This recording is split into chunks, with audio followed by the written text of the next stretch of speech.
கோதுமை ஒப்புட்டு செய்ய தேவையான பொருட்கள் என்னென்னு பார்த்துடலாம்.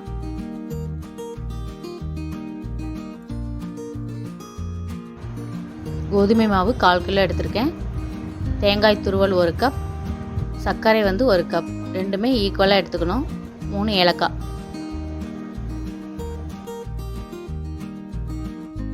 முதல்ல நம்ம மாவு பிசைஞ்சிடலாம்.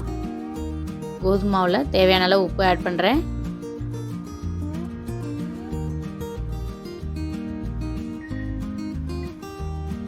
ஒரு 2 டீஸ்பூன் ஆயில் ஆட் பண்ணுறேன்.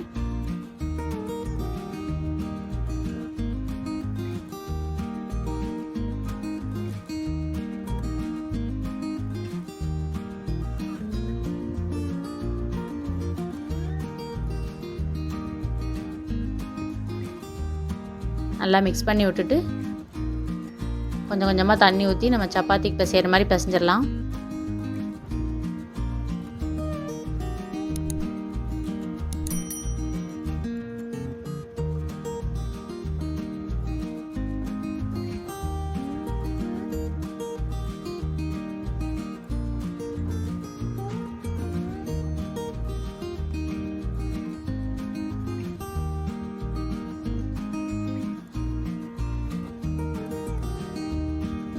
பாருங்க, நல்லா பிசைஞ்சாச்சு.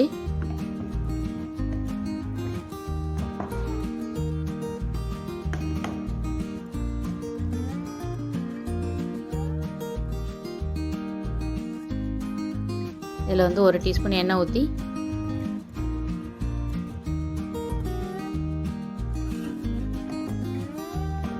நல்லா அப்படியே பிரட்டி விட்டுட்டு நம்ம மூடி வச்சுட்டு 1/4 மணி நேரம் ஊற விட்டுறலாம்.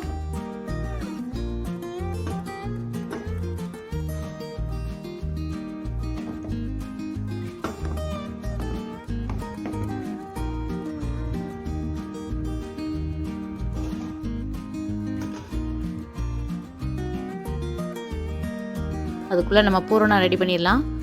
நான் 1/2 மூடி தேங்காய் துருவி எடுத்திருக்கேன். அதுக்கு ஈக்குவலாக சர்க்கரை,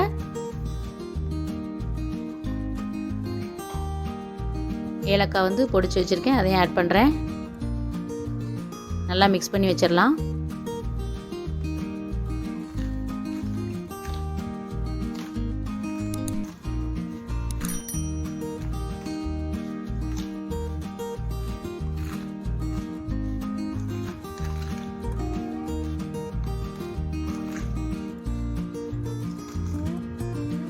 தேங்காய் பூரணம் ரெடி ஆயிடுச்சு.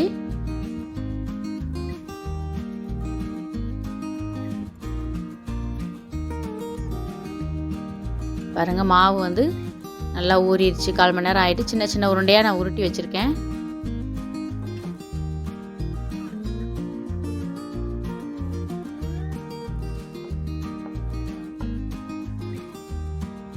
கொஞ்சம் கொஞ்சமாக மாவை அது மேலே தூவி விட்டு ஒட்டாத மாதிரி நல்லா சின்ன சின்னதாக தேய்ச்சி வச்சுக்கணும்.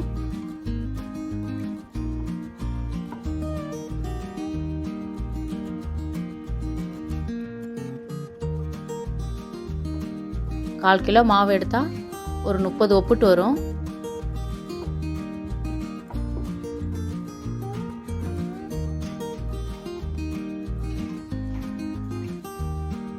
நடுவில் பூரணத்தை வச்சுட்டு அது ஓரத்தை பூரா நல்லா அப்படியே மடிச்சு விடணும்.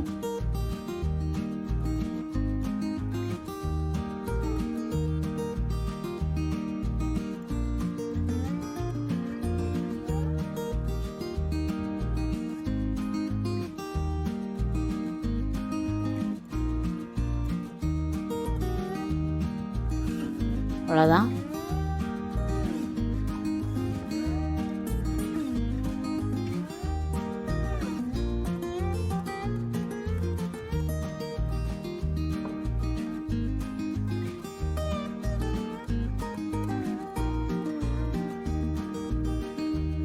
நல்லா லேசாக தேய்க்கணும்.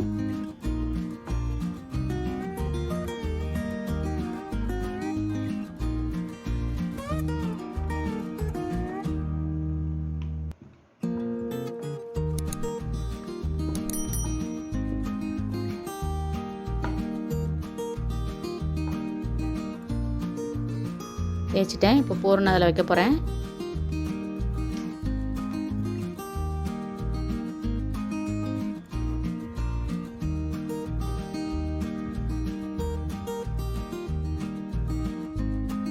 நல்லா எல்லா பக்கத்தையும் ஒட்டி வச்சுட்டு அதுக்கப்புறமா ஓரத்தெல்லாம் அப்படியே மடித்து விட்டுறலாம்.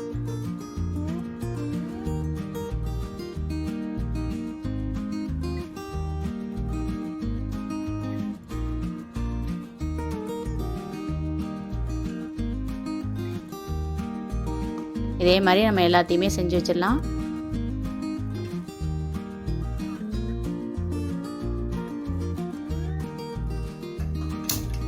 அடுப்பில் தோசைக்கல் வைக்க போகிறேன். உப்புட்டு எப்படி பண்ணலான்னு பார்க்கலாம். 1 டீஸ்பூன் எண்ணெய் ஊற்றிட்டு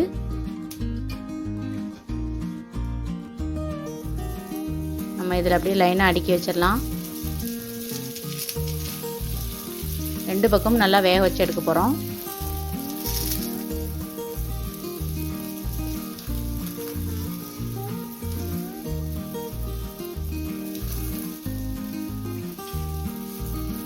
மேலெல்லாம் நல்லா எண்ணெய் தடவி விட்டுடலாம்.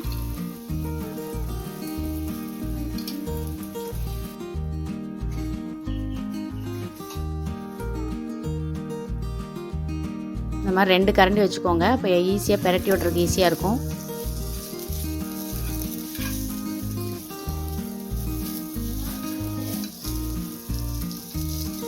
சீக்கிரம் வெந்துடும். அடுப்பை வந்து சிம் பண்ணிக்கலாம். பெரட்டி விட்டோடனே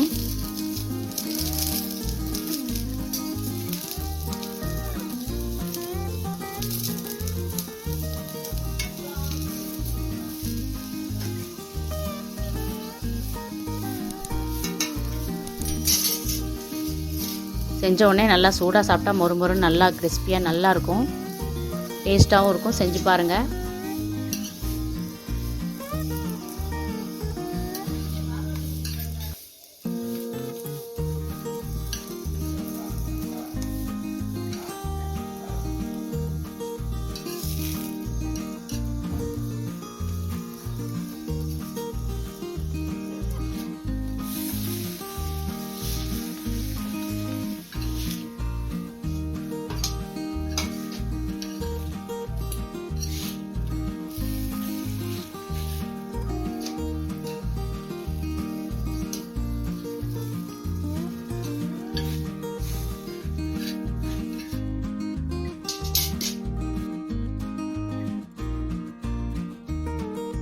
சுவையான கோதுமை உப்புட்டு ரெடி.